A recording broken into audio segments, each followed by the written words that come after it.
che comunque il calcio è imprevedibile e le cose non sono mai scontate, quindi è anche la bellezza, no, di questo sport. Io rappresentavo per questa squadra, era quello che non mollava mai, quello che doveva fare stare sempre su il morale, ma io mi ci trovavo bene perché sono sempre stato uno che mi piaceva dare fuoco ai miei compagni, caricarli prima delle partite. Il mio sogno si è avverato, è uno dei sogni dei bambini, di tanti bambini. Il gol è un qualcosa per la gente che riusciamo a fare diventare matti, riusciamo a fare diventare felici e contenti. Con questa maglia devo veramente fare una performance diversa perché sto rappresentando.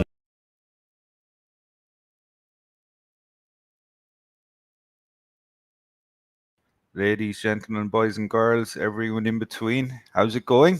Welcome to the Milanismo 360 podcast with your host, Shane, John, very special guest, Mr. Art, Realistic Milanista.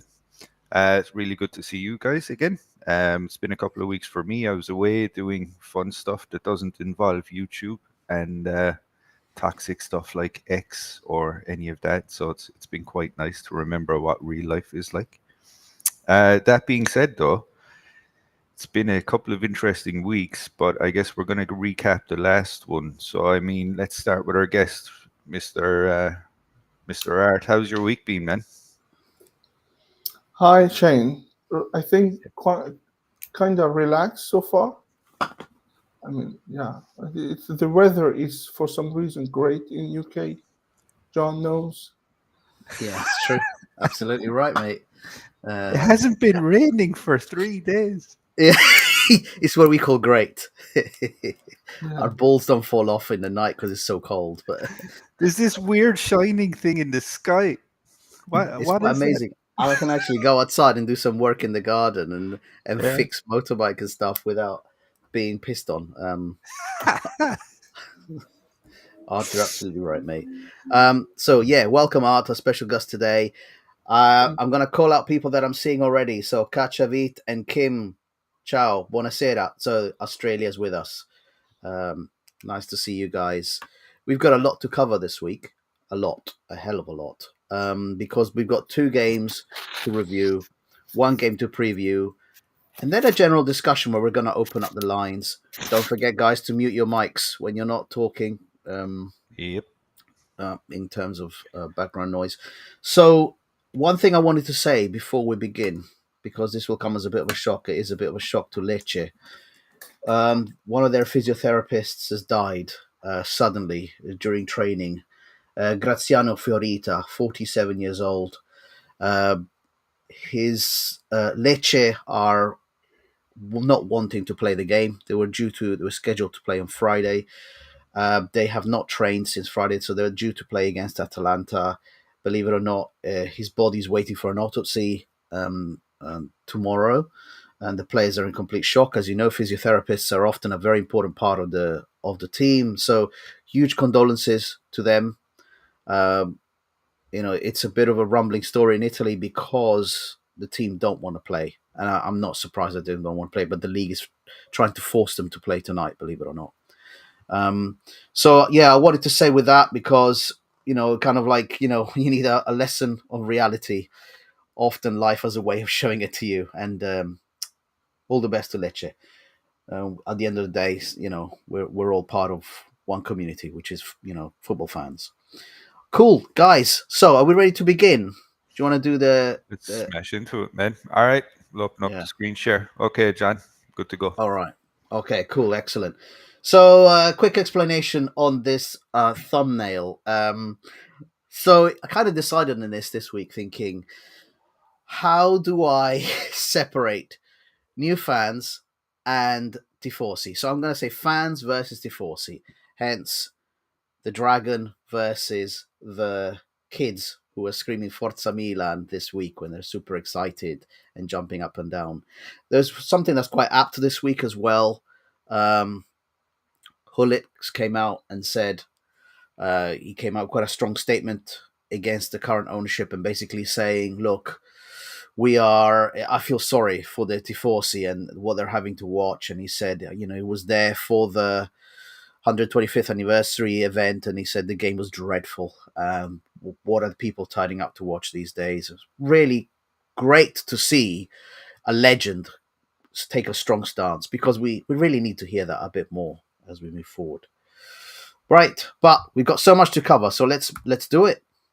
So first image for those on Apple Podcasts and Spotify, it's once again the Serie A constellation, all the teams. And what I'm going to show here is match day 30 versus match day 31. So at match day 30, fourth place was Bologna. Then we had Juventus, Lazio, Roma, Fiorentina, and us. Match day 31, what happened is that Napoli and Juventus swapped position. So Juventus moved up to fourth. Match day 32, Roma and Lazio swapped position. So Lazio moved to sixth place. Match day 33, which is the last match day, what happened is the gap to Milan increased. So we now have Milan in ninth place, but we're now separated to eighth place Fiorentina by a full 5 points, because we lost to Atalanta 1-0, and it's a game that we're going to review. So now we have Napoli, who actually beat Inter Milan, an incredible result. Juventus, who lost to Parma, so they could have gone 11 clear of us. And Lazio, who are now also on +8, joining Juventus. So it's a really, really interesting race. Fourth, I think, is quite exciting as a neutral. If you were a neutral fan, it'll be quite exciting to look at who's going to make the Champions League. And Roma, once again, they just keep rolling on. And they're going to have a massive game against Inter, and we're going to discuss our Coppa d'Italia. Raymond, nice to see you, man. Nice to see you. Welcome. So let's do the Milan versus Atalanta match review. It was played the UK time 7:45, and we were playing at home. So we were the home team, just remember this. Before the game, in the match preview, we talked a lot about Retegui. We talked a lot about the number of goals that he had scored. And actually, in this particular game, he was quiet. However, my takeaways from this game, Bellanova, absolute beast. To think that he was one of us originally is a bit disappointing. Ederson, incredible midfielder, did absolutely everything, smashed the play, stopped Milan. And this game was really quite interesting to watch. So the reason why I was interested in this game is because it was the first time that our 3-4-3 would be deployed against a team that we know is really competing for something. The Udinese game for me was a write-off, because I thought Udinese would always put their head down once we went ahead, because they've got nothing to play for. In this game, something interesting happened. I don't know if you guys noticed, but the game kind of started kind of equal, and then on the 14th minute, it was like a switch was flicked, and Atalanta took over the match completely. They had, at one point in the first half, near half time, they had something like 82% possession of the ball. It was quite incredible to see Milan starved of the ball so badly. And Atalanta, despite the fact that they were not actually initiating many attacks, they kept the ball so well, and they demonstrated what a team that knows the formation and who's comfortable in the ball can do against our formation, because it's still relatively new to our current players. Then they, as always, the Red Sea opened up, but it was quite interesting how, when the second half began, we made a bit of a switch in our midfield, and the commentators who are tacticians are saying that there was a bit of a switch in position between Fofana and Reindeers, and that made us a lot more attacking. Gasperini saw that. He counteracted it with 3 substitutions. The game went back into balance, and then they scored the winner when they carved us open. Is it a surprise? No, maybe surprised that they didn't score more against us, but their strikers, Lukman and Retegui, really were not in huge amounts of form. But Lookman worked really hard throughout the game. Retegui had his chances, but he kept slipping. So it was quite a feature of the match. But I was stunned by Bellanova's performance. Did you watch the game? Let's go with Art. Yes, I did. Unfortunately, I watched the game. What did you make of it, sir? Well, the first, I think I would go with the coach. I mean, it was obvious that Gasparini was reading the game much better than Conceição. As you mentioned, from the substitutions, I mean, he changed the game. He got the result he wanted, and he got relaxed. Um, I remember until I think it was 71st minute when we did the first sub, which was when we were almost doing nothing for 15 minutes. And I was asking myself why this guy is not bringing anyone in. Because Yeah. we are playing a 3-4-3 for the second time versus a team that has been using this formation for a long time. Yeah. And we are not doing anything. You can obviously see that in attack we are not doing much, and we have lost the control, and we are not creating any chances. Why we are not changing anything? And that's one of the problems with Sergio when he doesn't read the games, and he does subs that don't make sense, like Sotil, or suddenly he brings all the strikers he has on the bench.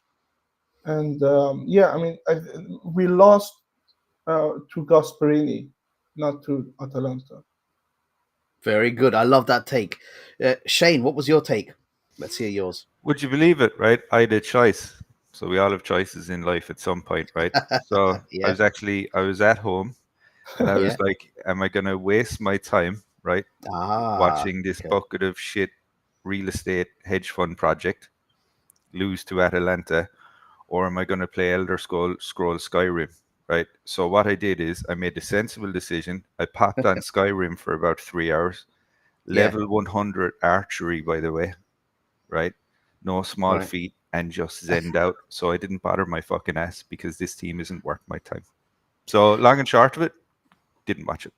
Sorry, Okay, guys. well, no, there's nothing to apologize for. Actually, that's part of the discussion later on. It's actually quite a a good take actually. So I'm just going to tell you a few facts about the game, guys. So what happened? I mentioned at the beginning of the second half, Milan had made a switch in midfield, and they basically moved Reindeer and Fofana. They swapped the two, and it seemed to really work. And Atalanta were in trouble. But just to give you an idea, the way Gasparini, as Art said, reacted on the 59th minute, he goes, "All right, this is not working. I'm going to bring in 3 players because Milan have adjusted to us." And he went and took out Quadrado, put in Ruggeri. He took out Jim City, he put in Toloi. He took out Zappacosta and he put on Kosonu. Okay? So 3 subs in the 59th minute when he saw what was going on. Guess what? 3 minutes later, they scored the winner. Yeah? At this point, all the commentators, I was listening to the game in Italian, which was fantastic, and all the commentators said, all right, well, why is Milan not reacting? Do you know when our subs came? 75th minute. Yeah? Doesn't this smack of something you've seen before with other coaches, which are just kind of like waiting and seeing? The difference is maybe, I don't know, Fonseca would wait until you're 2-0 down before he makes a change, or Pioli would do the same. But he only made changes in the 75th minute and then kind of hoped. And at the end of the game, CDK came on with 10 minutes to go for Pasalic. So again, Gasparini counteracted again with someone fresh in the cam position. It was a tactical superiority class from a team that was used to the formation versus us. So Art's take actually is a great take. I agree with that. So I just wanted to give a bit of a lineup. And I'm going to read this out. So against Atalanta, we went with Manyan, Tomori, Gabbia, Pavlovic. So that was the defense. That's what I was curious to see. Midfield, we had Hernandez, Reindeer, Fofana, Jimenez. And then up top, we had Leao, Jovic, and Pulisic. And in that first half, when Atalanta were all over us, we were literally, all these players were just sitting inside our box. and just hoping to get a counter. It was really interesting. So this so-called 3-4-3 had become John, basically, yeah, just a question for you two guys, having watched the game, right? So Pavlovic was playing, right? Can I ask you, yeah. just in this game, at any point when he received the ball from a pass, did he look comfortable on the ball? No. There we go. No, there was a lot of passing the ball sideways, short to Gabbia or backwards to Magnan, because what Atalanta were doing, they were basically completely starving after space, and it was really interesting because Milan were basically after the first half. I know there were several people saying, "Oh look, Milan closed the space." I kind of think you closed the space because it wasn't really a 3; it was almost a 10. So we blocked all the spaces because everybody was sinking back, and yeah, there wasn't we couldn't really get out. It was interesting because yeah, as I said, something happened at half time. Conceição kind of triggered a change. It worked for a few minutes, and then Gasperini reacted and killed us. So Gasperini, he went with a 3-4-2-1, and it was Retegui wasn't really doing a lot. He kept slipping, but Lookman was the one that was working so hard. And the thing is, Shane, I would have said it was worth watching this game, not for the Milan players, but it was worth watching the game for Ederson and Bellanova's performance.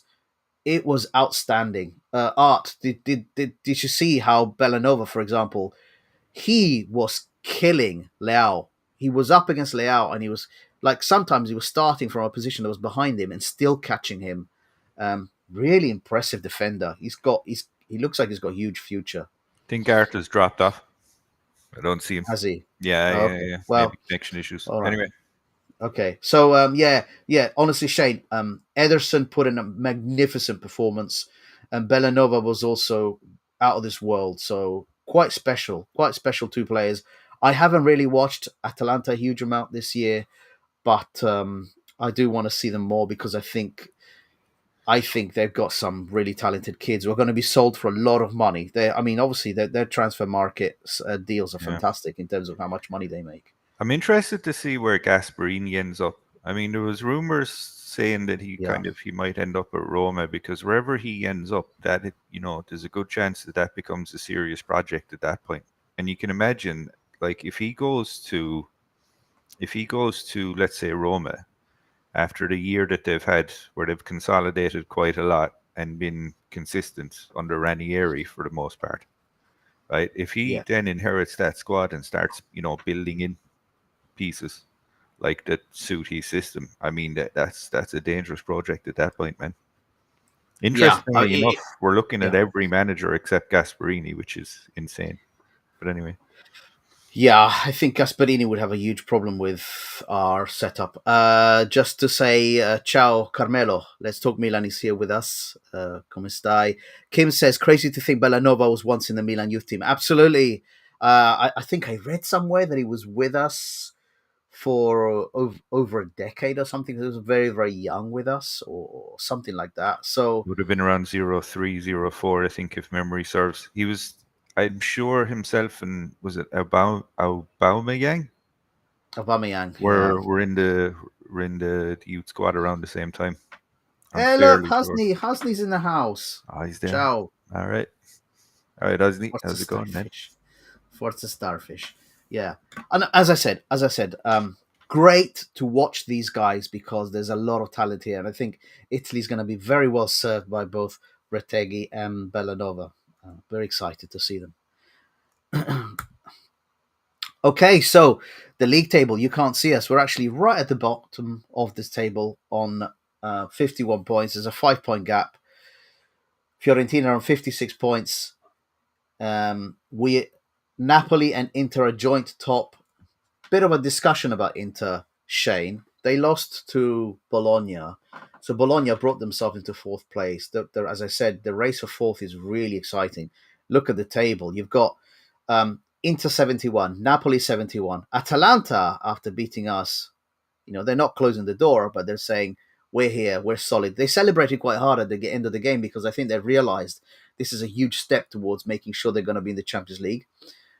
So they're on 64 points. Bologna 60, Juventus 59, Lazio 59, Roma 57, Fiorentina 56, and then there's Milan on 51. I'd say, anchors away, we are potentially screwed here. And So it's fine. It's fine. We've rediscovered prime Shevchenko in Jovic, Jan. Next year we're looking at 25 goals. He's going to get us those extra 20 points. We're going to win the league. Everything's going to be solid. I don't know what everyone's worried about. Yeah, it's a bit of commentary on that on Jovic and what he's doing. I'll say this now. I haven't watched any other podcasts at all this week, English speaking podcasts, so I don't know what the reactions of some others are. I think predictably, I could probably recite word for word some of the things said, but it doesn't matter. That's not what we're here to do. We're here to give our opinions. Hasni says he's heard Forlani has requested to FIGC that we swap places with Bologna since the badge is similar. Yeah, very, very good. It's the only way we're making fourth, mate. But no, very interesting. I think a couple of points here, Shane. Inter are in serious trouble, right? So losing to Bologna was not part of the plan, I think, for them, and they are in quite a bit of shock. And you all know I sub to Uncle Sharma's podcast. Is the only Inter Milan channel I sub to because he's very fair. I think you were on his pod as well after we beat Inter. I do. I do. Shout out. Sorry, Art is back as well. Welcome back, Art. But shout out to Uncle Sharma. He's very good. And because we're so balls deep in the banter era that we're in right now, the only joy that I have this season is when we've taken points off of a far superior team like Inter. I go and I pay like €2 whatever to get a super chat, and then I just have a trolling comment. That's literally the highlight of my season this season. But God bless Uncle Sharma. Check him out. Very balanced, great content on YouTube. Also, again, welcome back, Art. Cool. So the other thing is we've got Bologna, Juventus, Lazio, with 1 point away from each other. Roma just sitting there waiting to grab someone, and they are going to be destroyers in this race for fourth place. The next game they have is Inter.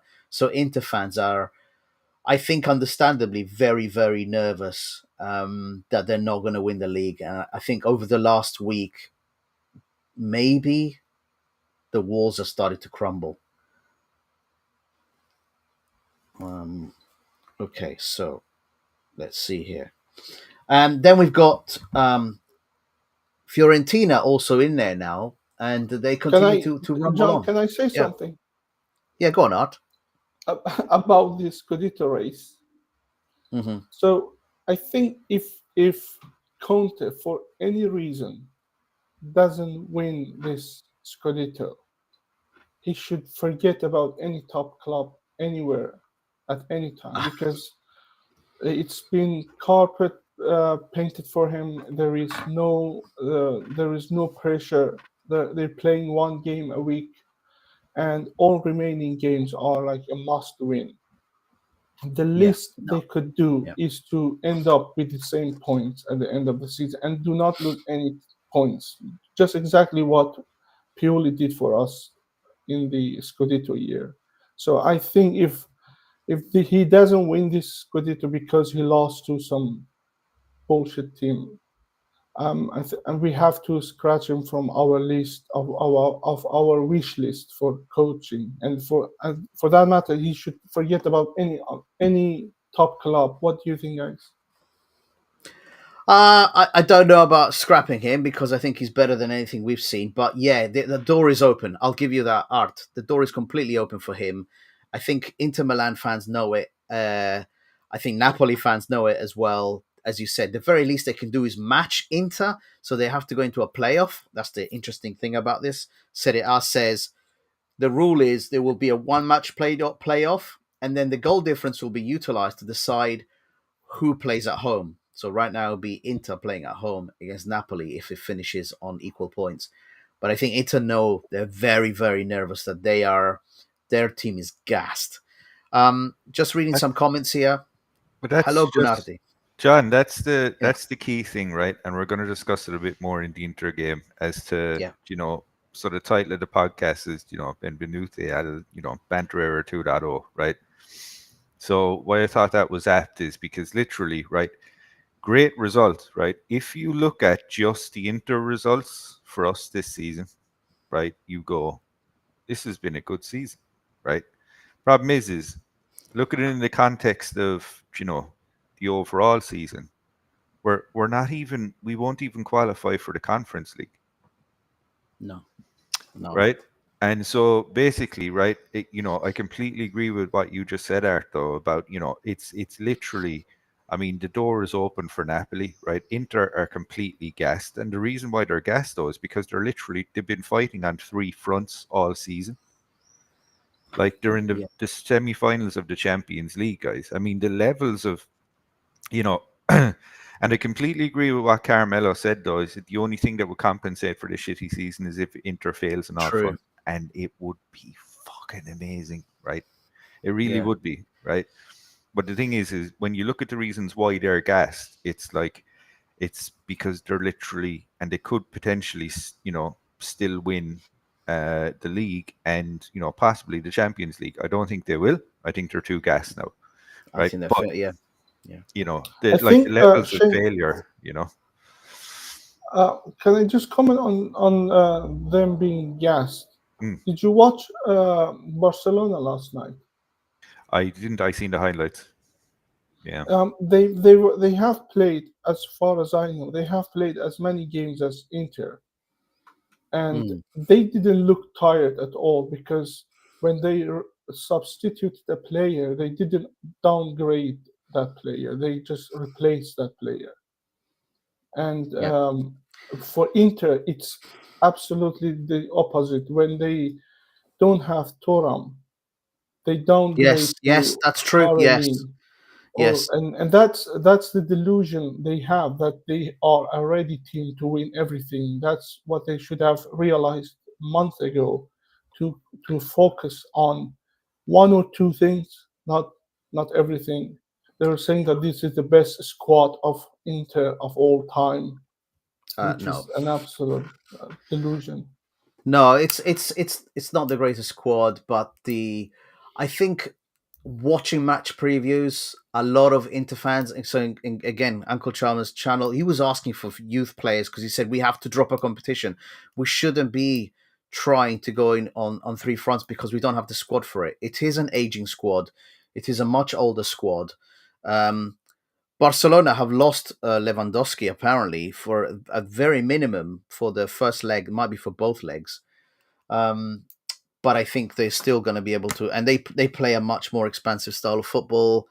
Yeah, it should be a very interesting matchup. If Inter was at full strength with a full squad, fit and everything, I think they would give them a game. I don't know how this is going to turn out, but I personally, I'm not here to bash Inter. I think the point here is that they're squeezing out everything they can out of that squad, and I think Inzaghi is doing an incredible job.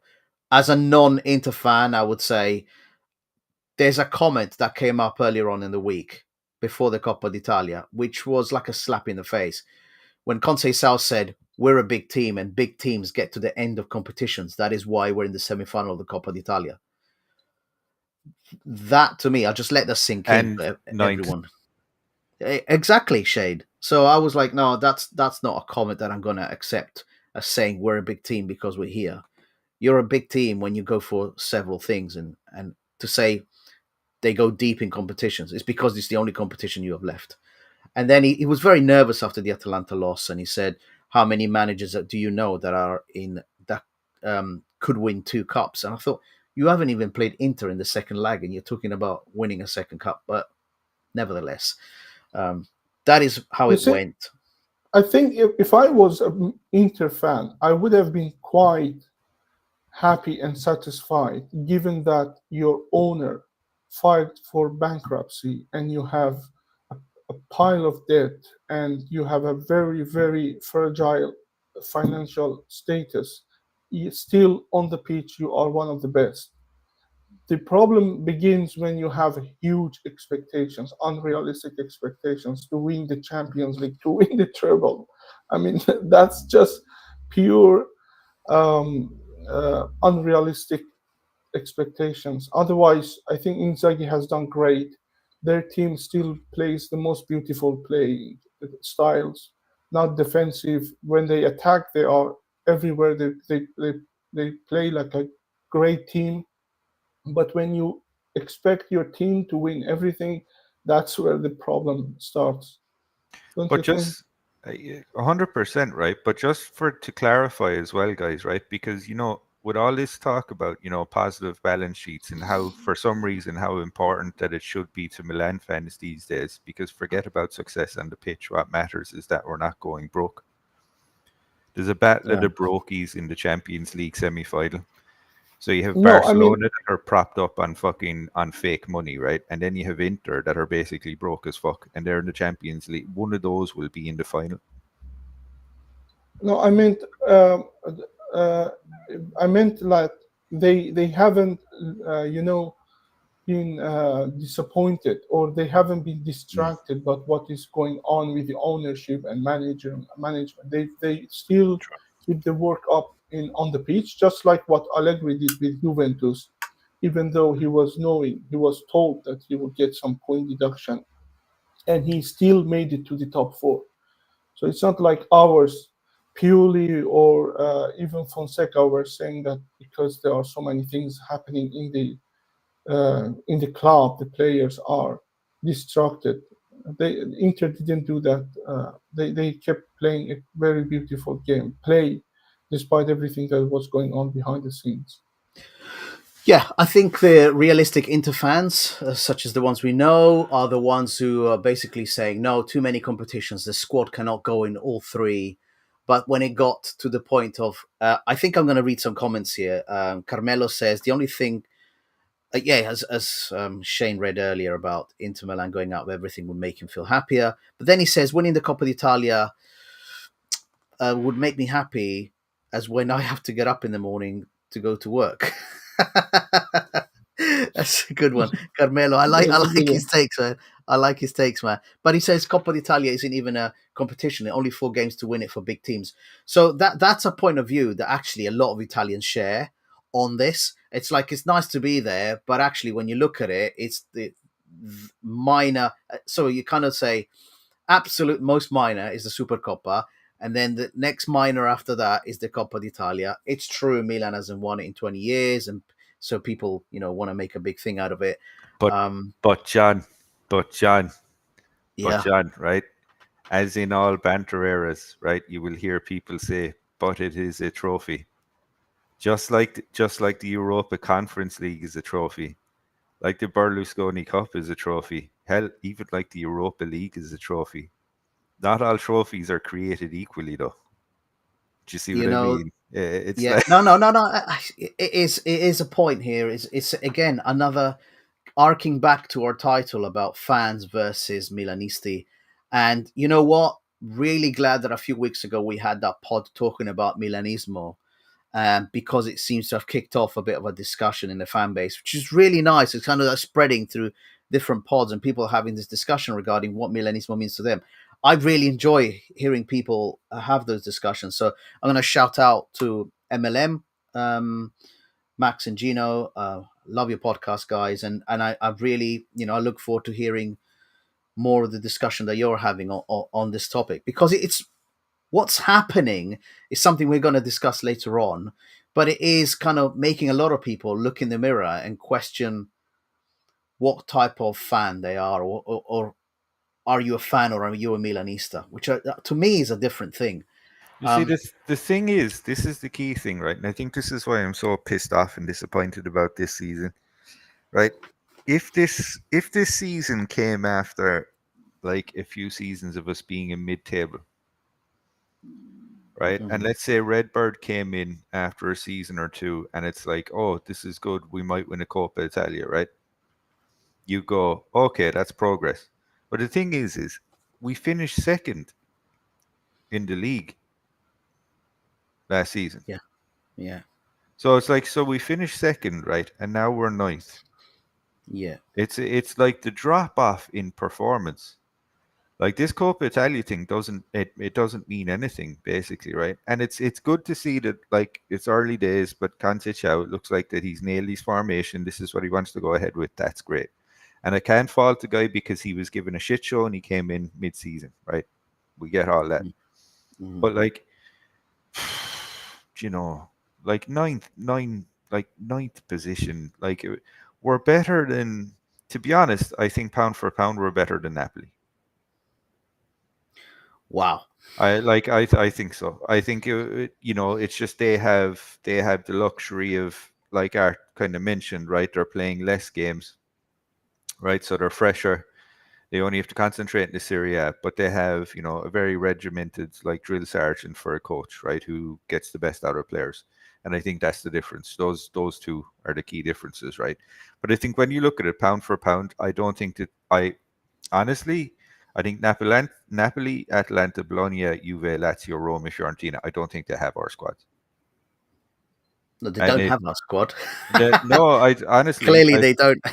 I think I think we're better pound for pound on paper. Obviously, the game isn't played on fucking paper, but I think it's just such a drop off, and it's literally just it's mismanagement, and that's the worst part about it. It's mismanagement from the club. They hired in a joker that had no history of success anywhere. Can You I, know, sorry, Eric. Yep. can I, yeah, actually, I'm 100% agree with you because what I don't understand is what happened that this much fall in love with this guy. I mean, I don't remember him winning a Champions League or a major league or anything. He came in and people were already posting his pictures saying that we finally had a great coach, as if he has won, as if he's Guardiola. And I was saying, because I didn't know him, I said probably people have seen something. And then maybe by fifth match, I realized this guy is not the guy. I mean, he doesn't have the character of a great club. When he talks to journalists, he breaks stuff. He complains because he talks to journalists too much. He runs after his own captain after a win. All these things put together, you realize that this guy is not made for the job, at least not for now. Maybe in few years after, he should have started with a club like Udinese or even Atalanta. I think How? the big draw with Conceição though was, look, it is Porto, and Portugal is not, in terms of competitiveness, right? It's not up there, right? No. The likes of the EPL or the Spanish or the Italian league, it's not, right? Uh, But Even Taremi, did you see Taremi was scoring left and right in Porto? He was the top scorer. yeah, We were we were we were fighting over Taremi with Inter. Do you remember that? I And think, but there was also with Conceição is there was a couple of deep runs into the Champions League. I believe that was the draw on it. So even though he was, he'd won things with Porto, which again, yeah, fair, okay, it's not super competitive, but when you're getting deep runs into the Champions League, I think that's what kind of got people excited. But to be fair, I think with Conceição or anyone else, it's, when you come into a broken shit show project where, all of the people above you are pushing down, so that pressure is coming down from them, and then, the players are just kind of mentally checked out. You're fucked straight away, basically. I think this is what's happened. I don't Okay, think so I don't think he's a bad coach. I'll be let me. honest. No, can I, you know what? It's good to have different John, opinions, though. Yeah. Yeah, go on, Art. John, can I say something that could be a seed for a whole new podcast later in future? You know Go on, when then. things went wrong for Milan? Milan used to be a club that was asking players, "What can I do for you?" Like, what can I do for you to do your show on the pitch? Like Ronaldinho, like Beckham, like Ibrahimovic, like Shevchenko, like Kaká.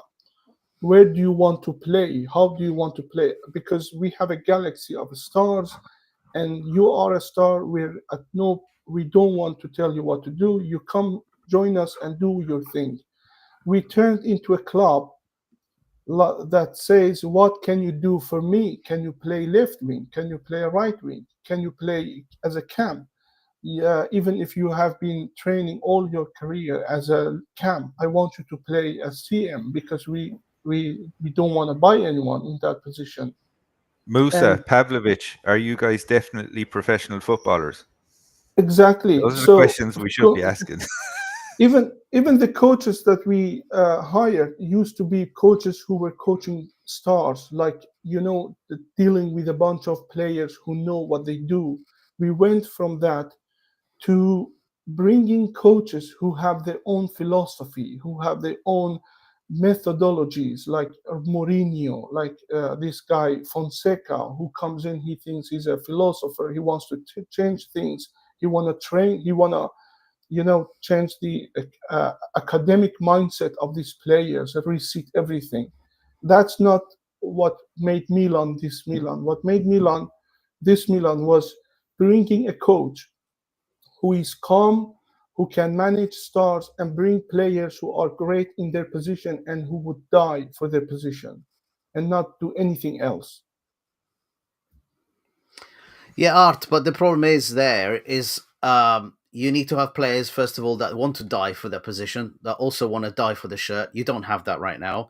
I think Fahadinho has a great point, which is mentally fragile players crack under pressure, poorly constructed, inexperienced amateurs. I think we cover all the bases when, Shane, you've said you believe this squad is will be a good match for basically anyone in this league, Napoli downwards.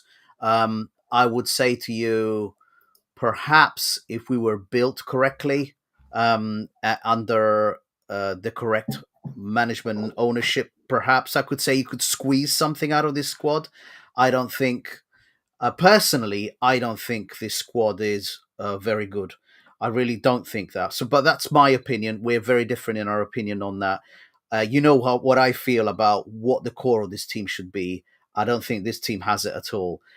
Just wanted to read, because we're getting a lot of comments on the side. So, first of all, to Carmelo, he's off. Have a good one. Forza hype based nothing. Hype based on nothing. Kim says, if we were under different ownership and management, I'd be in a much more different mood and much more thrilled. But this time around, I feel nothing and hope we lose just to see Redbird suffer and rot. He reminds us Rossoneri TV. And actually, yeah, I'm going to say fair enough. Rossoneri TV have, from a long time ago, been quite clear about the problems with the club, and they highlighted it. So I'm going to give them a shout out, absolutely. As I've mentioned on Fahadinho's point. So there was a thing here. Where was it? So Gonardi says we're staying comfortably in ninth place. I mean, yeah, we really are comfortably in ninth place. And it's one of the things I say, guys. I think we talk about, we are where we belong. We're in ninth place because we're underperforming, we're poorly run, and we are not we're not a club that knows what it's doing. That's really where we belong. So I have said in the past, I think we've discussed this in the past, I think if you look on paper, playing staff quality wise, perhaps you're right, guys. Perhaps you're right. We're better. We should not be ninth based purely on playing staff. But that is, a big stretch. There's many stories out there of clubs that are have had incredible superstars and gone nowhere because they've been mismanaged. So it all has to come together for teams to do well. So that's my view. My view is, this Milan is where it bloody belongs, because it's a indictment of how we are run today in every aspect of the club. So we could have bought Van Basten, a young Van Basten at the peak of his career. Wouldn't make a difference to us being in ninth place because of the way we're run. I really, to me, the talent in the squad, is not that important. This is not a united squad. This is a squad that's completely devoid of anyone in any one position who will lead and teach others. We have not one individual in any of those positions at all. Yeah, who said this? John, Krunic. can I just comment shortly on this? Go on in. Like, you know what is the problem with football fans, including us, is that we jump from one department to another, the ownership, then management, then squad. I don't think the squad is doing bad because the ownership is shit.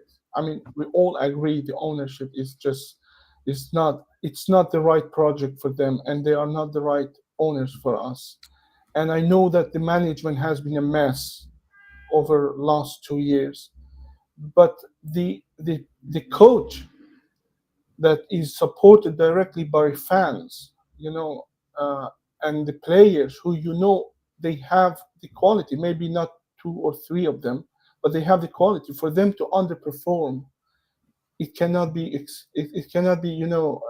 put on ownership, because come on, we saw how Allegri played even though they were getting the point reduction. What's more humiliating than that?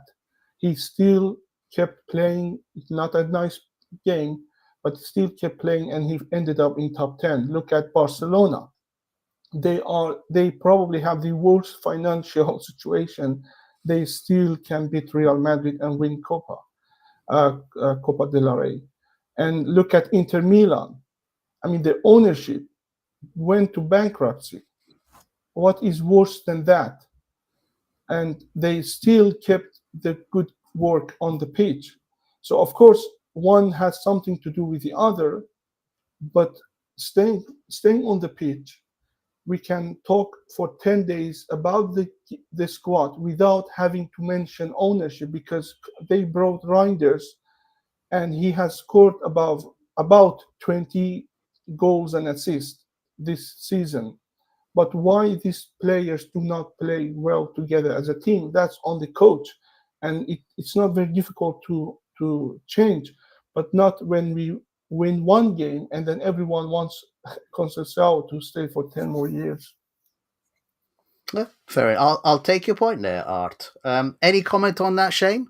No. That's well balanced. To be honest, it's a fair point. Like the Fair only point. thing I think though is why I'm saying this. I genuinely think that there's very few, except the likes of Inter, on paper, which is not where the game is played. But it's more so that the drop off. I think it's to explain the drop off though. You see, you're kind of there's multiple facets of things that are happening, but I think the key thing though is it kind of goes back to what Fahadinho said, which is our players are mentally fragile, they crack under pressure. So it's poorly constructed from inexperienced amateurs. But I think so the type of player that you bring in, if they're not strong mentally, right, then that's directly down to the people bringing in these type of players. So it's multifaceted, but to explain this drop off, I mean, how can you really? I mean, compared to this time last year, what are we? Like 16 points? Oh, but Shane, off? one of the things about this time last year, right? A lot of teams last year that are now in this top 10 were undergoing renovation of their projects, weren't they? And we all said it, like the league this season is really, really weak, and Milan should really profit from it. We remembered that last year, and we did profit from it, because despite the fact that we were, God knows how many points we were behind first place, we were still there in the top 4. So, but we did say, oh dear, in the summer, it looks like these teams are getting their acts together. They're all bringing in good coaches, some of them young coaches. They're bringing good signings that really were exciting. Remember, Atalanta is a really good example. They had, is it Scaramuccia? I'm trying to remember. The striker got injured, right? And they went and got Retegui straight away. Yeah. And it was like, what's he done now? 23 goals. So all these teams sorted themselves out. The big shock for me, the really big shock for me, is Bologna, because they lost a coach and they lost a ton of players, and then these new guys come in and put his stamp on that team, and it's incredible. It's beautiful. So it'll be interesting to see where they finish, and I think that race is really interesting to watch. All right, we've got a lot to cover, so let's go to the next game. Thank you both for your comments there. So the Coppa d'Italia game, all right? The match review. Now, yeah, let's give honestly 3-0 win where Inter were the home team. Luka Jovic, 36th minute, 50th minute. The goal on the 36th minute was really nice. Alex Jimenez crossed in the most beautiful perla that you can imagine, and Jovic finished it off with a nice header. This was a very interesting game, and I will tell you, I'm a little bit.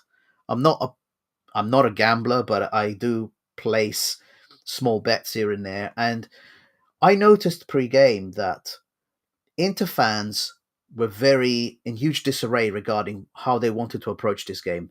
Many of them were saying, we can't play this game at full out because we don't have the batteries for it. We don't have the energy for it to be able to put out a full strength team. And so I was curious, as I said, Uncle Shama was calling for the youth players to come out, but Simone Inzaghi, I guess, is in the semi-final. And he's like, I'm a bit greedy here. I'm going to try and do something different. So let's just show you the lineup that they went with. So they rested their keeper and they put Martinez in. But then in the defense, they went with De Vrij, Bissek, and Bastoni. Then in midfield, they went with Di Marco, Mkhitaryan, Aslani, Barella, Darmian. And then up top, Martinez and Taremi. Taremi is a player that we've just discussed about how badly he's done this season. And I think Inter Milan fans will not really defend him because every time they called on him, he hasn't really come through for them. So when you look at this team lineup, it's like a hybrid between one where they're trying to rest some players, but they also have some interest in winning the game. And I think Inzaghi made a huge mistake in lining up like this because he weakened them, but then also exhausted some of his first team players. So Martinez, Barella, Di Marco, Bastoni, really, really, honestly, did they have to play when you're not really serious about winning the game? If you're looking at a team that has got, you're saying for Inter fans, we've got too many games. I think they've really, he's made a mistake here, Inzaghi, and gone for a team that I was really confident that if we scored the first goal, these guys would get their heads down and basically just collapse. And it was interesting to me, monitoring the betting odds, that Milan were 4-1 at one position. And that's when I placed my money because I went, there's no way in the world when you look at this lineup that Milan can be 4-1 to win the game because we went full strength. And it turned out, in that way. So first of all, Inter did hit the bar. So Barresini, once again, did a fantastic save in that first half. I think it was Di Marco that took the shot. But apart from that, it was quite startling. It was really obvious that after the first 20 minutes or so, Inter were basically walking. They were not able to run. And Milan started to be able to play. And this was our lineup. And obviously we went with... This is interesting, by the way. This is One Football's imagination of what our formation was. To them, we played a 4-2-3-1. I don't think so. I think that was a... No, Theo was too far up that pitch. Yeah, exactly. It was 3-4-3 again. So it's interesting that One Football did this, but nevertheless, that doesn't matter. It was a game where once we scored the first one, Inter tried to push. What's crazy as well is that Inzaghi tried to react as well after they went 2-0 down. He brought in more subs, and the other thing that was happening in the first half, for those of you who watched the game, in the first half when Inter was attacking us, a lot of the balls were dropping into free space just outside the box in a perfect position that would have been for Çalhanoğlu to get on it, and the way he strikes that ball like with venom, he would have really loved that. But he wasn't on the pitch. And what's crazy is that Inzaghi brought him on later on in the game when the game was gone for them. So you kind of think, interesting. He just couldn't. I think his instinct is win, win, win, win, win, and he just couldn't let go of it. And I think what he's done actually, from an Inter's perspective, potentially, he might have just harmed any possibility he has to win Serie A and to compete against Barcelona. That, again, I'm not an Interista. I'm curious what Interista will think about that. But I think they know after the game, first, they have not beaten us this season. That's great. Second, however, it's a fact that they, I think, can see that they could be left with nothing at the end of the season, which I think to Milan fans is a little bit of consolation. Any opinion? Yeah, there you go. Here comes a Milan fan. So, Art, come on, your point of view on how the game panned out. From starting from the formation, as you said, this is no way for 4-5-1. There is absolutely, and we should never play with this formation with these players. And something that I shared with Max was that if Reinders and Pulisic and Leao defend at this level, they shouldn't be on the pitch together, all three of them. We need only two of them, because obviously when they are attacking and they are shifted in their attacking mindset, they leave a lot of space and they give away a lot of balls, and that puts a lot of pressure on Fofana, Jimenez, and the rest of the defense. And usually the other team knows that, and they outnumber our defenders every time. So, but we did well because Hernandez was up there, and Inter, as you mentioned, they didn't have Çalhanoğlu, which was a huge. It was a huge point for us. It was, and yeah. Thuram not playing with, but on your point, you mentioned that why Barella and Bastoni kept playing is because they are the pillar of this team. Without them, this whole team will not be playing like they've been playing all this year. Art. That's a great point, Art. But what I'm saying is that I've actually seen Inter fans say it's only reason why those guys played is because they were playing against us. If Inter had been playing another team, not the cousins, not the team that they hate the most, if they'd been playing another team, Inzaghi might actually have thrown the game, and the fan base would have accepted it. But it's because it's Milan that it was like, geez, I need to put in these guys to make it look like I'm trying, because I can't throw a game against Milan. There is a paradox. I think Bastoni played because he's not going to play with Roma, so he will get his week against off. Roma. He's not playing. Is he suspended? Yeah. Is he? Yes, he's suspended. Okay, so that one's fair. That one's fair. Although I think, but yeah, I think I would give rest to Mkhitaryan. He was too tired. I didn't know that he will start Mkhitaryan. He was very tired. It was obvious, but couldn't win any battles with Fofana and Reinders. But John, there's a key point in your message there about what you were saying, that Inter fans, they were basically saying that, okay, well look, okay, maybe Bastoni might be slightly different, but the likes of Barella, right, getting a game because it's against their cousins. Yeah. So what you're indirectly saying then as well is that basically only Italians understand the gravity of the game, and you're completely correct. No, and you're completely correct. Shane,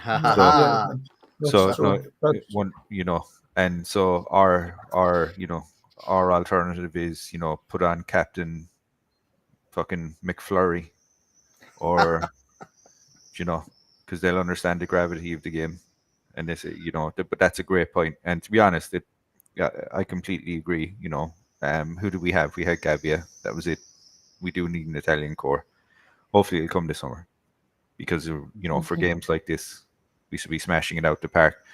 And also, just to go back to my other question, the fact that we can, not lose to Inter, basically, right, all season, Yeah. that should show you, right, that we have a level. The problem is we don't have guys with enough cojones to be able to actually go and do that week in, week out. But hopefully, with more of Can an I Italian core, we'll do that. mhm. Go Can on, I Al. add one more point to what Shane said? I think the other thing is it's a derby. You never want to be weak in a derby, because if Milan scores 4 or 5 goals, then it's going to be what will be brought up every time, no matter what you won that year, right? And also for our side, when these players are given a purpose, they really show up. But if you start the season by saying, well, our objectives are to qualify to Champions League and that's all, the players somehow switch off immediately, because if I'm not fighting for everything or for anything, then why am I praying? The normal thing is to fight for Scudetto, and participating in Champions League is a reward that will come along. But we want to fight for the top 4 spot and see if one of these seasons we will have another chance to win it without having even thought about it. So I think this is kind of have something to do with the purpose and what you want to get. If you give them a cup, a final, they will fight. If you give them a game without any purpose, they will show up like shit, like they do. No, Okay. 100%, dude. You agree? And that's the thing, right? Because it's kind of, how to breed a loser mentality, right? Because indirectly, this is like super important. Art, you know this, John, you know this, right? You never compare yourself to the worst and give yourself coping levels of, oh, they're losers and they're worse than I am, right? What you do is, if you want to win at life and win at everything else, you look at the best and go, how can I be like them and be better than they are? That's how you win. And it's like, we're literally been, look at it, look at the In fucking state of Banter us, era, basically. it was normal. In Banter era, they would say that our highest expectation is to be in Europe because we were in Banter era. But this Redbird has inherited that mindset and do not want to change it. They still think that the Scudetto year was just a magic thing happened, which we all do, but not to this extent, that having all these great players on the squad, we still want to just play for Europe, the Champions League spots, and nothing more. I think that the talk of winning Scudetto should be like a 10-minute walk every single 10-minute talk every single training session, every single game, before the game, after the game, in the halftime. They should stick it into players' mind that we are fighting for the Scudetto. But our stupid or chair-warming president comes and say that we just want to be in Scudetto, in Champions League, and that's all we want. That would make us happy, as if he's running I don't know, a business without any passion, without any sportsmanship or athleticism. Yeah, but again, I completely agree with you, right? And I think this is the difference between, to be honest, no offense to anyone listening over in the US, but again, I don't think it's understood on the same level as to, so sport is competitive in the US like it is everywhere else. However, it still remains relatively friendly, and it's looked at more as a business because it's not cutthroat. But when you start looking at football and culture and stuff like that, right, it becomes cutthroat in Europe, right? Which is the way it should be, to be honest, because it's, you should be out there fighting for your life every fucking game. But the thing is, I don't think they get that. And I think what they're doing is they're trying to reinforce their values of what sport is over here. And I think this is where you start to see it kind of fail. It's because it's sport light, it's competitive light. It's like, if you smash me 6-0 and fuck my wife later, that's fine. We can still be friends. And then it's like, no, that's not how it works. Do you know what I mean? It's different. Oh, what an example! Yeah, I don't think they respect football. I don't think They don't. Americans, with all due respect to our fellow fan in Milanista, they don't respect football the way we do, and they don't love football. And they own, if they did loved football, or if they at least respected football, they would have brought in some real football experts in the club, on the pitch, off the pitch, and they wouldn't have been so distant from media, leaving all this void for journalists to talk shit about the club every day, even during the international breaks, even when there is nothing footbally going on. They keep shitting on the club. But And Art, that all points to how tone deaf was it, right? Listen, not to go on about Maldini, but how tone deaf was it that, so you chopped Maldini, which is right, that's your prerogative, you own the club. If you want to run it into the ground yourself, that's what you can do, right? You own it. But you then get in Ibrahimovic, who is, to be honest, he's you know, in terms of the storied history of this club, he's not really someone of importance, right? And he has a mouth on him that's just not tangible to, you know, respect. So, I mean, you can see from the stupid decisions that they just don't understand what they have. You know what I mean? exactly. You know, just compare what idiots did and what these idiots did. So idiots, whatever their pronunciation is, they came in a hedge fund. They said, "All right, what is this thing? This is football. Okay, who knows football well? Who can run it for us?" They go and bring someone from Arsenal, a successful person, and then they say, "Okay, where are we playing? Where did this thing play in Italy? Who knows Italy well?" Well, Boban knows it well. Leonardo knows it well. Or okay, so how do we get in touch with the fans directly? Okay, bring in Maldini. That's how they run the club. But then these idiots come in and they cut the court with the fans, and then they bring someone who knows nothing about running a club or a team or any, and they make him their advisor. Yeah. Oh Jesus, that was We will go back to this at some point at the end of the season. But guys, let me have a look at what's next. Let me just have a look at what's next. Just to make sure we're not going to surprise.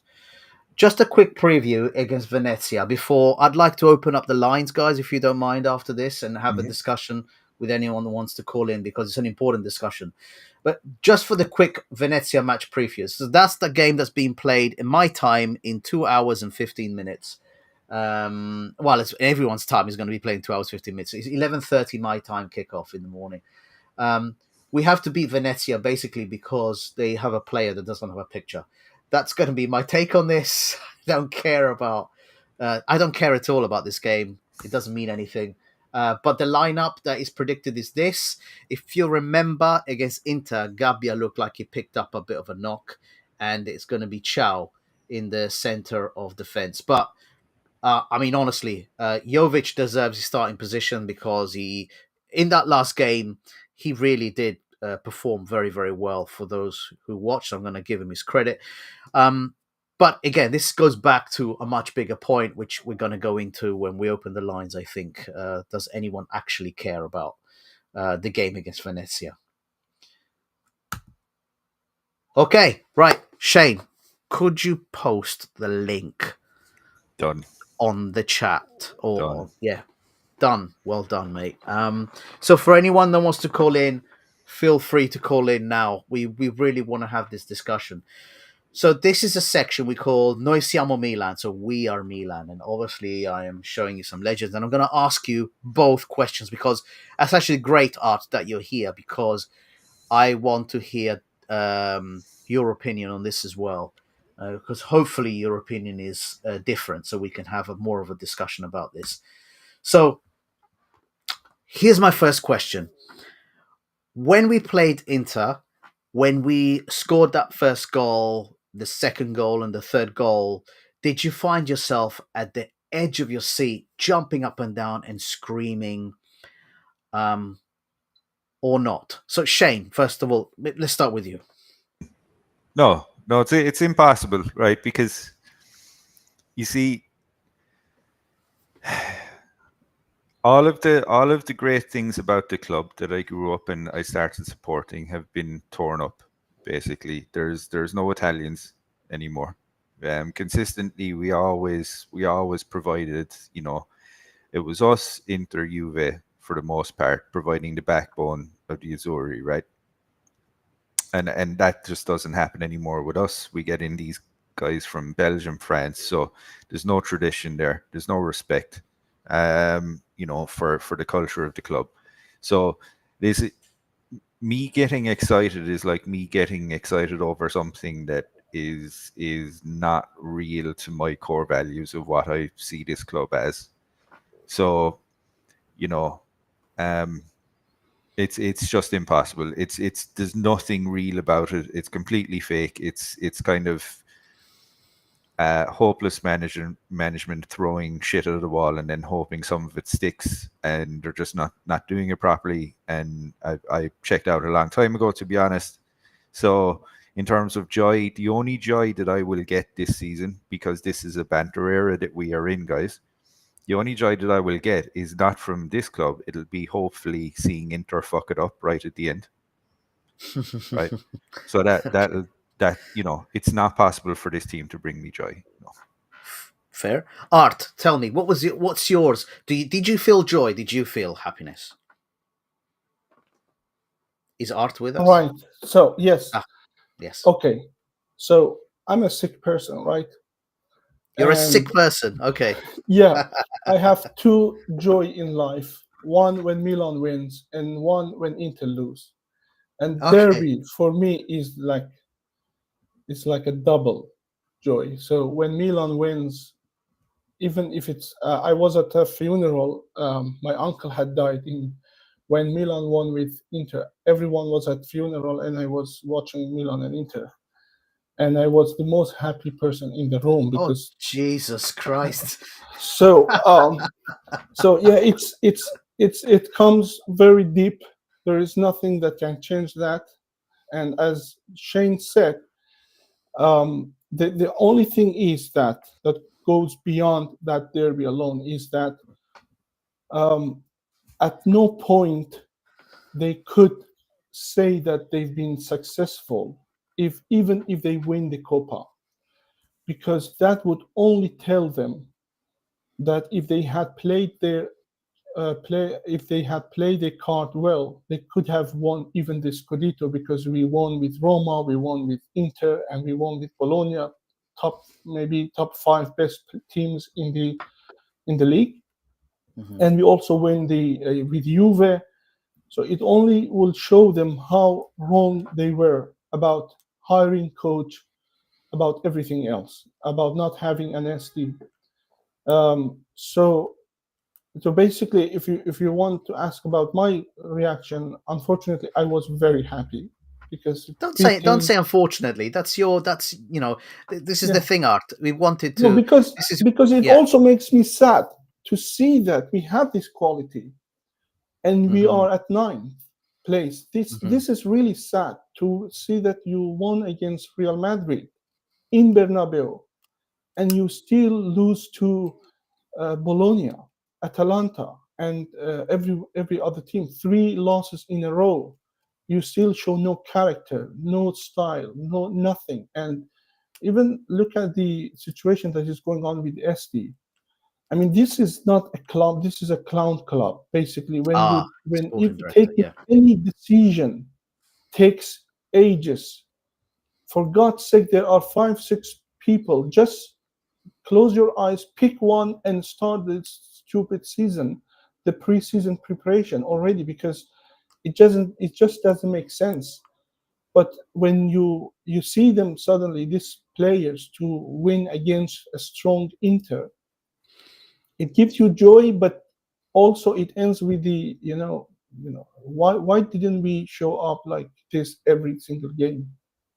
Okay, no, absolutely fair. Okay, so let's move on to the next question. Is the season saved for you? I guess I know the answer to from your previous answers, but Shane, is the season saved if we win the Coppa d'Italia and we get into the Europa League?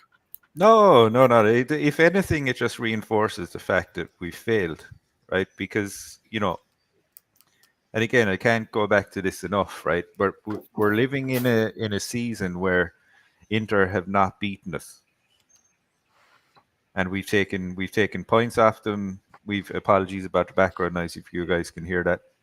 No, it's fine. Okay. So, but we live in a season where, Inter, we've taken points off of Inter. We haven't lost to them, right? We've won a Mickey Mouse trophy against them, right? So it just kind of reinforces the failure that we've had to rely on another Mickey Mouse trophy, right? That doesn't even get us into the Champions League. It gets us into the Europa League, and because we were so inconsistent that we couldn't even qualify for the Europa League or the Conference League. Yeah. So Yeah. no, it just reinforces the failure. Yep. Okay. So getting into the Europa League through the Coppa d'Italia, through the side door, as it were, like like those guys did on the 125th celebration at the hotel, if you remember, this side door wouldn't rescue the season for you. Okay. So, Art, I guess the answer is no for you as well. No, it's absolutely no. It's a failure, and winning Copa could be a damage control if they start building the team with a mindset to win the Scudetto next year and to be in Champions League the year after that, or even winning the Euro League. That could be considered. We can retrospectively then say that yes, that was a damage control, but that's the highest I can go. I don't think this has been a successful season from any angles. Not the Futuro, not Primavera, not transfer market, nothing. Okay. Thank you, Art, and thank you, Shane. So, saying that we've got a Milan team that's going to be, for the first time in several years, we've won 2 trophies, 3 if you count the Berlusconi Trophy, because I know some fans will count that as a trophy. You don't see that potentially having won the treble, really significant. I'm obviously taking the piss here, but no, I agree with you. So, numb. So the reason I put this slide in and this word in, this really encapsulate my personal feeling. So, Art and Shane, when Milan played against Real Madrid and beat them away, I did not celebrate when we scored any goals. I literally felt nothing inside, completely numb. When we didn't lose to Inter Milan in our first game, the second game, the third game. We won the Super Cup when we beat Juventus and Inter from behind. I did not celebrate. I did not cheer when a single goal was scored. And in this game, I did not celebrate at all either. And I felt nothing. That's my biggest concern. And it's actually a concern. I have supported this club probably coming up to 40 years. In all of the years, including through the Banter era, I was furiously and fervently supportive of Milan and super excited whenever I watched Milan and so happy whenever we beat teams, even during the Banter era. When we won a game, we won a game. I used to have to be, my mum, when I was younger, she used to have to send me to a different room because I shouted so loud. My family now, they used to have to, in the recent years, they used to have to say, Dad, go and watch the game upstairs, go and watch the game in your room and put headphones in, or because you're going to be screaming so loud. Art, actually, it's great that you're here. you were standing next to me in the Tottenham Hotspur Stadium when Pirlo scored a free kick. I screamed out loud, I'm pretty sure. I think it's on video. You recorded it. I was genuinely feeling joy. That's the only joy I have felt this season from watching anyone wearing a Milan shirt. That, I think, is an indictment of the status of what this club has done to me, because, and I want to put it out there, I don't know if there are other Milanisti like me that feel that this club no longer represents me. Now, I come from a place of saying, I need to feel that what's on that pitch is a reflection of what I expect Milan to be. And this is not it. And because of it, I felt nothing. Now, the question is, does that no longer make me a fan of Milan? And I'm going to put it out there. Shane, can I have your opinion on after hearing that? It's a tricky one, right? Because, wow, okay, right. That was a motorbike. Yeah, sorry. No, so it's a tricky one, right? Because at the end of the day, it's like, because I've had to ask myself the same question, especially over the season or so, because me missing games is not something that happens. Right, exactly. And I think it's just kind of come to the point where I've kind of had to accept that the ownership that we currently have no longer they don't have the best interests of the sporting project or the club at their hearts, right? So it's kind of, if I'm investing time into that, then it's something where I refuse to invest time into something that doesn't have values that I respect. So I think at this point, I'm happy to just wait until Redbird do what they need to do and get the fuck out. Because there's, do I love the club? Yes. And I always will. But do I love the club as it is presently? I hate it. I hate everything about it. There's nothing real about it. So does that make me a fake fan? I don't know. I mean, go crazy, maybe. But the fact that I require excellence in a lot of things. As you know, I'm not one of these people that has multiple different football clubs that they can dip in and out of. I have one. I don't watch other sports. I only watch football, so I only watch Milan. And the thing is if they're not bringing me something that equates to my values, then yeah, you could kind of say I'm not a fan anymore. I'm not a fan of this current club. Thank you, Shane. Yeah. Thank you for your honesty, Shane. I think this discussion has to be had. I think there are Milanisti out there who genuinely feel the same numbness we feel, but I want to hear a varied opinion. So, Art, what's your view? First of all, also, the knowledge that you have, the education that you have as well on the topic. What's your opinion on this after hearing that? Well, John, I think as a Milanista, I'm also not very interested or excited about remaining matches, probably since February, and that's a normal thing, because you are expecting failure again and again, because nothing is changing. Nothing is happening from the ownership, from the management mainly. So if I'm not excited about a game or two, it doesn't mean that I don't like. If I don't like this club, if I'm not a fan anymore, then what am I doing here? It's not a fixation. I could do thousands of other things, but if I'm still following Milan, then I'm still a fan. And labeling each other stuff is just idiotic, and it's quite common, unfortunately. But the reason I myself have an apathy about this team is because for a while I was disagreeing with people who were pessimistic, saying that this is all about being sustainable, and they are right. If they have an asset, the asset should work on their own. That's how business is run and all that. And now I'm at the point that I say that no, these people are trying hard to convert a historic, glorious club into a small club that all their joy based on winning a winning or two, or maybe a cup of two, and of no importance at all. And for the players, for the people to buy the shirts, jerseys, to go to football club, just exactly what Como did.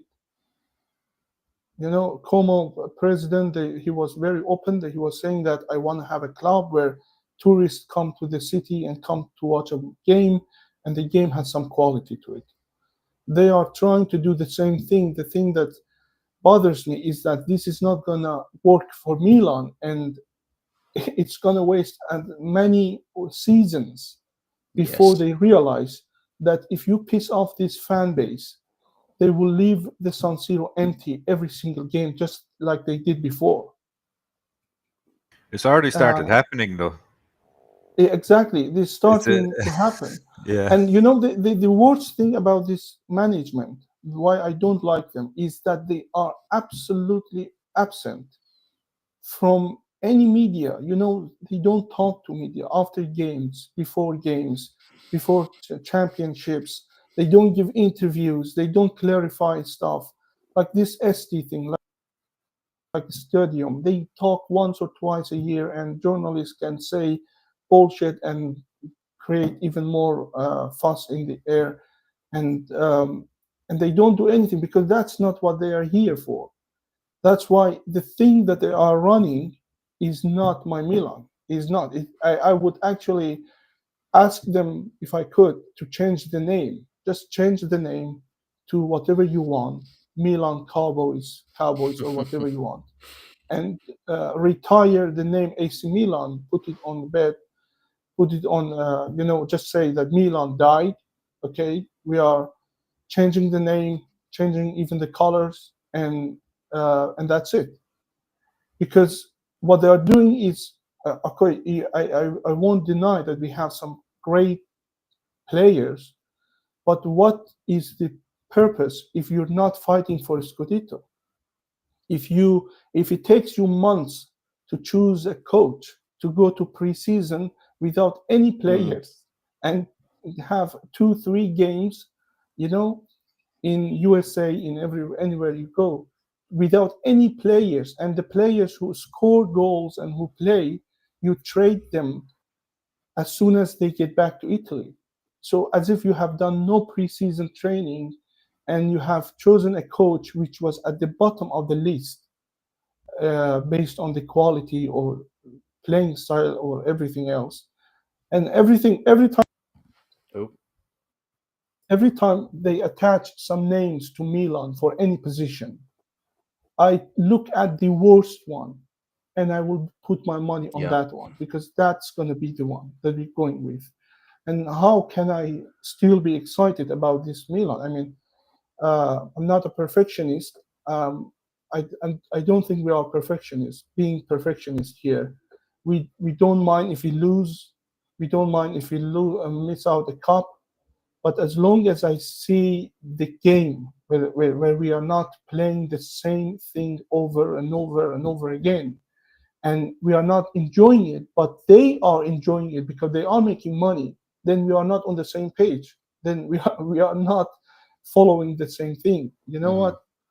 So if I'm happy about the game and you are making money, that's fine. But if I'm not having fun about the whole season, because a league is not a cup that ends in 2-3 games. A league is 38 games, and by the game 25, and I have nothing to look for, then we are not on the same page, and you are a failure, and you have to sell the club. And you know the thing is, they don't even own the club. So the basic objective of this AC Milan is to be able to pay off their debts to Iliad. So one day they will own the club, which is probably sometime in 2028. So this is very hopeless, hopeless situation. anyone who's being pessimistic is just being realistic. I'm sorry to say that. And yeah, I mean, if I don't know nothing about Milan and I go with someone to the stadium and they win a game, of course I'm going to be happy for them. But if I know the whole story, the bigger picture, then don't expect me to be so excited about Derby. Is something else. I will be happy about Derby anytime. Okay. Well, thank you, Art. Thank you, Shane. Just wanted to read something that I took from Strasbourg Steve. So he is in our Milanista 360 WhatsApp. If Husney was here, he would advertise it and say, look us up on social media if you want to join the WhatsApp group. It is a very Yeah, hit us up on Instagram or X, excellent, and we'll get you in. So, a passionate group of people, and we do discuss Milan a lot, and we have these kind of heavy discussions as well because it's an important thing to talk about, and it helps us to actually get through these kind of times because as I said, it's very strange for me. I feel really odd about this, and I'm genuinely concerned. But the fact that when I watched Pirlo score that free kick, I still jumped up and I still screamed out loud, and it was not on purpose because a camera was pointed at me. It was because I genuinely felt joy. Tells me that there is still something there. Someone needs to come and get it out of me. By the way, Yeah, John, do you remember when they were reading names before the game started with Tottenham Glories? yeah, I know. And they were saying like for Tottenham players, they were saying like for example XXX, he played for us from this year to another year, and then the second player he played from this year to that year. He played, and when it came to Milan players, they just said Pirlo, Cafu. Yeah, it was enough. Just that It was was enough. enough. Yeah, yeah, It yeah, yeah. No, absolutely. Proper legends. And again, Milanismo. So, Strasbourg Steve, I asked him a question. I said, you're our most independent person in the group.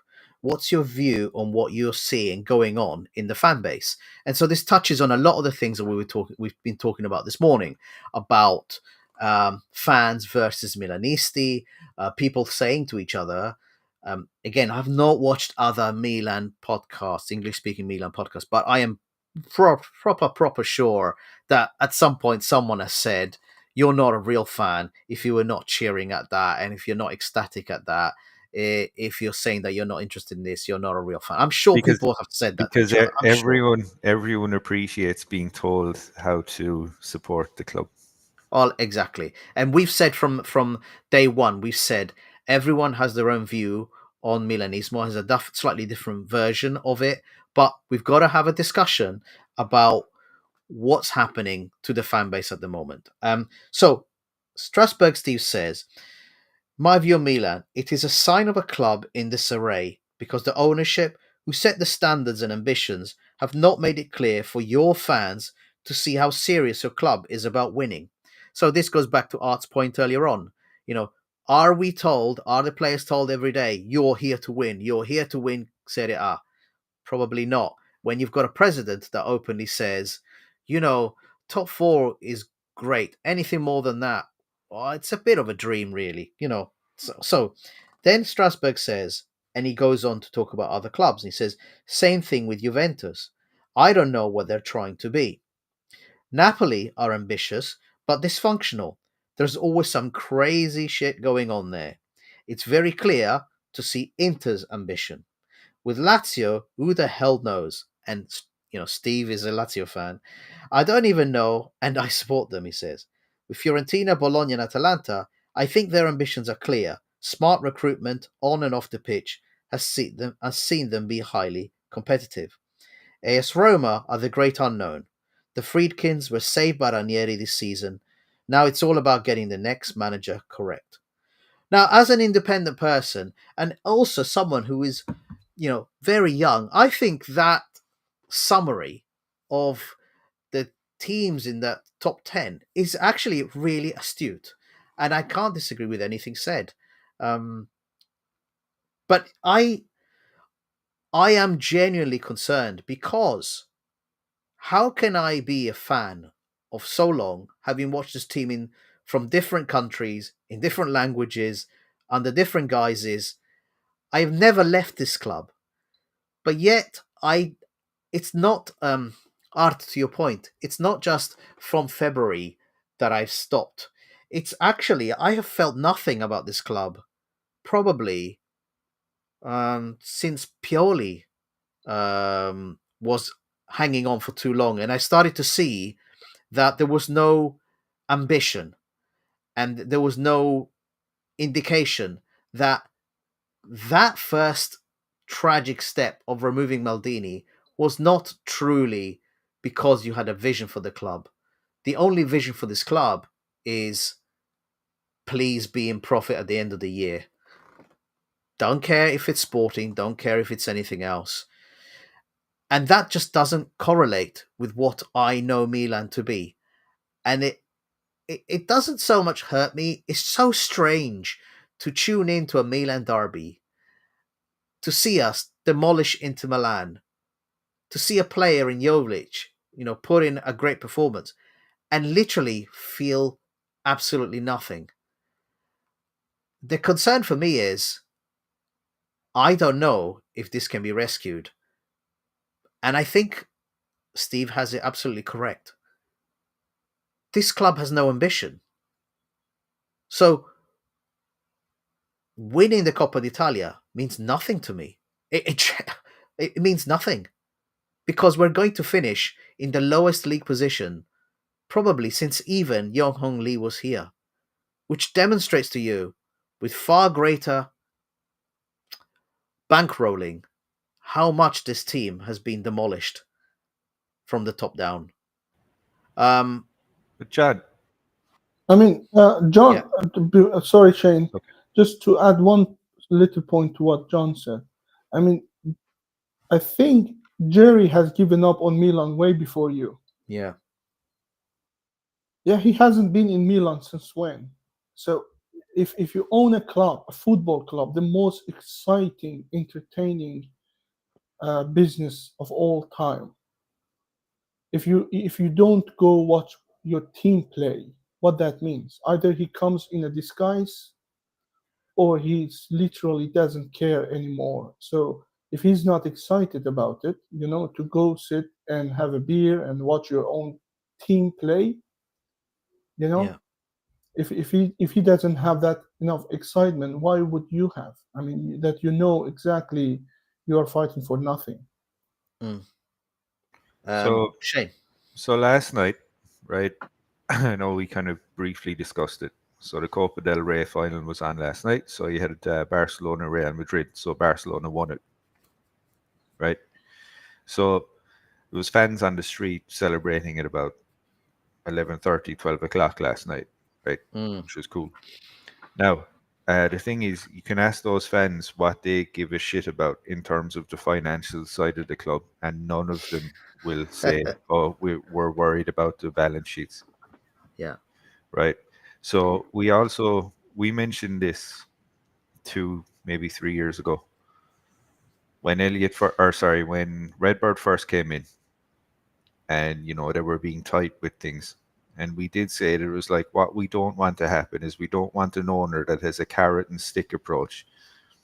And the carrot is, well, listen, guys, we're not doing so well, we're not doing so well sporting wise on the pitch, but look at our balance sheets, right? Our balance sheets are good, right? I mean, that's important, right? And if you own the business, that's important. As a football fan, you don't give a shit about the balance sheets. That's not your concern. All you do is you buy the jersey, right? Because you want to see your team win. So, Exactly. would the feeling return for me? It would if we ripped up our wage structure and we went off and got some very high quality free transfers like Inter have done, and stop getting fucking cuckolded by Inter that can pay an extra million a year when we have far better, financially we're doing far better, but somehow we still can't afford to give these really good seasoned free players decent wages. Rip that up completely. Rip that up. If we're not going to be paying 50, 60, 70 million for players, which I don't think any one of us here is foolish enough to think that it'll happen, get good quality free ones. Pay a high salary. That's what we need to do. Get in fucking young Italians if we can get them. Get in any Italians at this point. That that'll be slow steps and getting us back to where we want to go. But unfortunately, the carrot and stick so far has been exactly what Arsenal did and what they're still doing. And this is the same Arsenal that never win anything, by the way. But the owners are more than content to come out and go, look at our fucking balance sheets, guys. Balance sheets for days. Positive fucking, like we're making so much money. But who gives a flying fuck? Because you're not winning anything, dude. You're operating a successful business. But, so if we can if they rip up the wage structure and go and show a bit of ambition, in this current transfer window and get in some serious quality players for free, because they will be there. You know what I mean? Yeah. That would hopefully change my opinion. But until then, I think we're fucked. Yeah, I think it's that same true for me. If they outline a very clear plan, that they brought a sporting director who brings in his own coach, and they have a plan to buy this and that player, and they make sure that the players are available for the coach before the season, then that's fine. But if it's like this, every single decision, even changing the toilet paper, it takes months, then that's I mean, there is no way to trust these people. Yeah, and that's the big concern. Is I wanted to have a discussion. I was hoping that we were going to get a call in from other fans who were like, "No, this is fine. We will rescued. I don't know what you're talking about. I don't understand it." So we could have a discussion on that. I think the problem I have is I personally don't see it. I don't see sufficient change coming in under this structure, because the last 2 years I've just seen nothing but a degradation on the sporting side. So Art, the most important side for me, the sporting side. Yeah. I did not become a fan of Milan because of the ownership side, because of the management side. I became a fan of Milan because of what I saw on that pitch. And what I see on that pitch today has no reflection, resemblance, or indication that that is AC Milan. Or I would say correctly, that is Milan. Yeah? It's only English-speaking fans that call it AC Milan, because AC just stands for Associazione Calcio. It does not mean anything. It's like saying FC. Yeah? So Milan is the club I fell in love with. It has a particular image to me, a particular ambition to me. The current club does not have any of it. It's been degraded over the last 2 years. And it's not just Maldini and Massara. It is also obviously Tonali.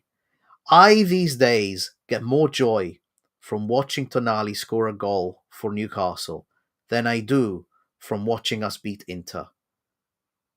I don't care what other fans say about that. This is going to be shocking for some people. I think the people that don't understand, I think, are going to hear that and say, well, he's no longer a Milan fan. That's what. But you know what? I don't care what people label me as. I really don't. The fact that I'm here today, the fact that we do this every week, we have this discussion, the passion only for me now remains in the fan base and discussing how potentially the feeling could return in the future. But genuinely, guys, I don't know. I don't know. And that's really scary. For me, that's a strange feeling. So I feel empty when I talk about the sporting side of Milan in 2025. It's really odd.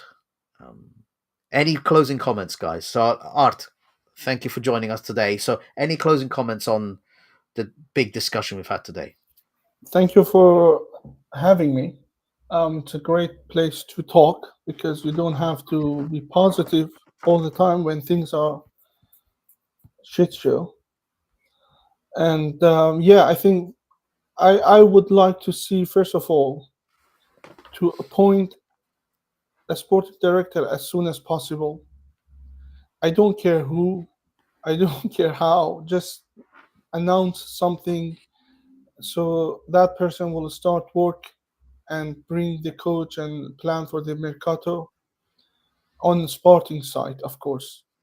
If you can sell the club, that's even better. But if you want to talk about the pitch, I think the only thing that I'm looking for forward to it is to see a better structured team from management to the pitch, and also to always hear from coach and players that they are in to win the Scudetto and EuroLeague, Champions League, anything that they are. Just fake it until you make it. Just like Inter does. Inter was talking about trebles since forever, and we all knew that they don't have the quality. Of course, they have eight, probably seven world-class players, but for you to win treble, you have to have at least 14 world-class players. And but they did not stop faking it. And look at them; they have a chance to be in another final, to win the Scudetto, and even if they don't, they will find an excuse, like, for example, there are too many games, or there were injuries, or this or that. But what do we have to bring as an excuse, except that we're not fighting for those things from the before the season starts? Because if you had the mentality of winning Scudetto, you would have gone after a more serious coach. By the way, I loved Fonseca, but even Fonseca was announced like 2-3 weeks after Pioli, and he was 1 week off. Then he came to Milano, and then he didn't have any players at his disposal when he went to preseason trainings. And for us, I remember even the podcasters were saying that the first two games look like a preseason game, the one that we usually have friendly, that quality, the cohesion of players. So the only thing I want to improve, the minimum is to improve the management structure. So we have a CEO who can talk about sport, about winning, and for that president to just get lost and never talk again, and on the pitch to see some real character and style. And hopefully this winning in Copa will remind them that we have the quality, and that's only our mindset that is keeping us from winning. Thank you, Art. Great great recap. Shane? Yeah, so unfortunately, I'm at the point now where I don't really want us to see us win the Copa. If I'm honest, I think Bologna are a far more deserving project. They deserve the silverware. We don't. I don't want to see us in the Europa League. I think it's an unnecessary distraction. If we can just focus on the league this coming year, hopefully get into the Champions League spots at a minimum, I think that'd be best for me. I think feasibly, based on our current kind of trajectory, I think Redbird feasibly has about another year left at best. I think it's going to eventually come to the point where no one is going to be showing up. So ticket sales are going down. I can't see the 50 million American fans flying over every game. So, I think temper expectations there as well. So the quicker it fails for me, the better. I don't like the talk that's going on around the club. That's this is somehow spinning a positive situation, us winning some pointless silverware. I mean, I said this about 4 or 5 years ago on a pod with Hosni. We were talking about potentially winning the Coppa Italia, and it's like, but it doesn't mean anything to us. It never historically has, because we were elite. It shouldn't matter. This shouldn't be a concern of ours. We focus on the league and we focus on the UCL. So, with that being said, I think I'd prefer it to be very negative in the short term, because I think in the long term, hopefully it'll turn around that we get some owner that actually wants sporting success. So honestly, fuck Redbird, fuck what you've done to my club. You're disgusting human beings. Everyone in management is, forget even their job, they're just inherently dislikable. Which, like, you know, even that in itself, when you've managed to like get a group of people together who are, if not forgettable, you know, very dislikable. There's nothing attractive about that side of the things. Even the sporting director that are going to get in, you know damn well it's going to be Tare, because Tare, you know, he's built a what you call it? He's built a track record where he's, you know, flipped players that were dirt cheap for like 100 million plus. So I mean, you know, they're going to get boners for that. You know, and you know, playing in the Champions League is not going to be something that we'll have to concern ourselves with, because we'll be a 5th, 6th place team. Inter are going to be running away with the league every year. You know, they're going to be probably closer to their 3rd star than we will be getting our 2nd star for the next decade. So short-term trajectory, I just want to see it all burn. I'm sorry. Fair, Shane. Absolutely share. Share. I just combined 2 words together. So I want to say thank you, Kim. Thank you, Gunardi, Fahadinho, Hasni, Carmelo, Remen, Kachavit. Incredible that all of you joined us. Art, thank you for joining us today. Really good to get, you know, different opinions on. It's really important to have this discussion in the fan base. So I'm just going to finish up with a little message. If you don't mind, I'm going to say it in Italian first, and then I'll give you the English version, right? Because when I say it in Italian, it really comes from the heart, okay? Io amo Milanismo. Io non amo questa dirigenza, questi giocatori, questa squadra. Io voglio ambizione. Io voglio un'identità italiana. Voglio vedere soltanto passione per eccellenza. Okay, so to tell you in English, I love Milanismo. I do not love this ownership, this management. I don't love these players. I don't love this squad. I only want ambition. I want an Italian identity, and I only want to see passion for excellence. That's what I'm looking for from this club. That is what I identify with. Okay, so that's my message to both the Italian and every other fan base out there. Forza Milanismo. Ciao a tutti. Have a great day, everyone. Speak to you next week. Peace. Che comunque il calcio è imprevedibile e le cose non sono mai scontate, quindi è anche la bellezza, no, di questo sport.